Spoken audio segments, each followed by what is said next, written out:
পরে বের হওয়ার সময় সাদা পোশাকধারী আইনশৃঙ্খলা রক্ষাকারীর পরিচয়ে আমাকে প্রথম পিছন থেকে হাত বেঁধে ফেলে এবং চোখ বেঁধে গাড়িতে ওঠানো হয়। সেখানে একটু আগে যে তারেক ভাই যে ঘটনা বর্ণনা করেছেন, সেই নির্দিষ্ট রুমেই যে আমরা আসলে চোখ বন্ধ ছিল, আমরা বুঝতে পারিনি। তা অনুমান করতে পেরেছি এটা যেহেতু আমি ঢাকায় বসবাস করেছি, এটা এয়ারপোর্টের আশেপাশে হবে। ওখানে প্রচুর বিমান উঠতো নামতো আর কি, শব্দ শুনতে পেতাম। আর সেম কন্ডিশন, এখানে আমাকে 3.5 মাস পিছন থেকে হ্যান্ডকাপ বাঁধা অবস্থায় এবং সামনে থেকে চোখ বাঁধা অবস্থায় রাখা হয়েছিল। এবং 24 ঘন্টায় আমাদের এখানে প্রায় 200 ভোল্টের বাল্ব বাতি যেটা জ্বালানো হতো, কোনো আলো বাতাসের ব্যবস্থা ছিল না। তারেক ভাইয়ের মতো সেম, আমাদেরকে প্রস্রাবের সময় দেওয়া হতো না। পানি খাওয়ার জন্য সেই বোতলটা একটি বোতল ইউজ করা হতো। গোসল এবং ওয়াশরুমে যাওয়ার সর্বোচ্চ 3 থেকে 4 মিনিট পেতাম। টোটালি 24 ঘন্টায় আমাদেরকে রিমাইন্ড যেটাকে বলে মেন্টালি টর্চার করা হতো। এভাবেই প্রায় 3.5 মাস, 3 মাস 15 দিন আমি ওখানে ছিলাম আর কি। 2013 সাল 28 ফেব্রুয়ারি আল্লামা সাইদি হুজুর অবৈধ রায়ের প্রতিবাদে আমরা রাস্তায় অবস্থান করছিলাম। এমন সময় সকাল 8:30।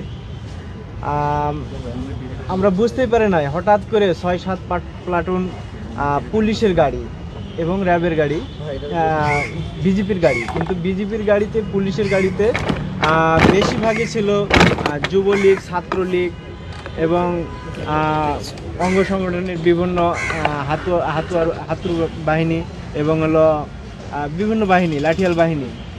ওনারা অতর্কিত এসে গুলি করে। গুলি এক পর্যায়ে আমার ছিটানো গুলি আমার এই পাশে ঢুকে। আমি তখন চোখ মুখ চেপে ধরে, আমি তখন বেহুশ অবস্থায় হয়েছে, সবাই দৌড়ে পালিয়ে চলে যাচ্ছে। আমি তখন বসে পড়লাম, এক সাইডে বসে পড়লাম। পুলিশ এসে আমার হ্যান্ডকাপ পরায়, পিছনে হাত বেঁধে হ্যান্ডকাপ পরায় ফেলাইছে। একটা টানা নিয়ে যায় কলার ধরে। কিছু দূর যাওয়ার পরে 50 গজ হবে, আমরা যাওয়ার পরে ছাত্রলীগের ছেলেপুলেরা, যুবলীগের ছেলেপুলেরা দৌড়ে আসতেছে, কেড়ে নিয়ে আমারে মারধর শুরু করে। এক পর্যায়ে একজন কুড়ালের মতন এখানে একটা কূপ দেয়, এখানে একজন কূপ দেয়, এই পাশে একজন কূপ দিয়েছে। আমার হাত পিছনে হাত আছে, হাতে পিঠে বাড়ি দেয়, মানে বাড়ি দেয়, হাতগুলো ফেটে যায়।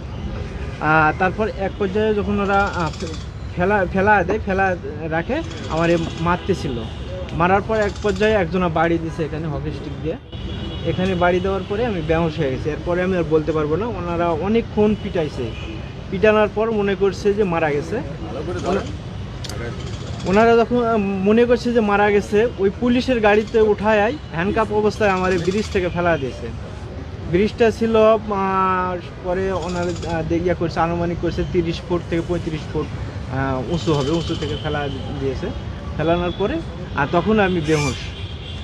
এক পর্যায়ে আমাদের ভাইয়েরা ওখান থেকে একটি সরকারি মেডিকেলে নিয়ে যায়, তাৎক্ষণিক একটু চিকিৎসা দিয়ে আবার ঢাকাতে পাঠানো হয়।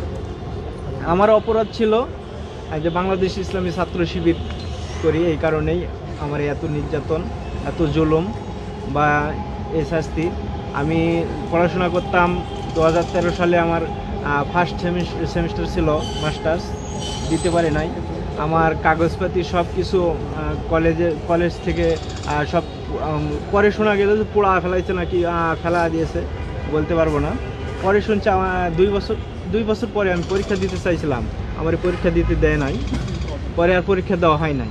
কি প্রত্যাশা করেন এটা বলেন? এখন প্রত্যাশা, আমার যারা নির্যাতন করেছে, জুলুম করেছে এবং এতদিন আমাদের যে এই অবস্থায় রাখছে, তাদের আমি বিচার চাই এবং আইনের আওতায় এনে তাদেরকে শায়েস্তা করা হোক।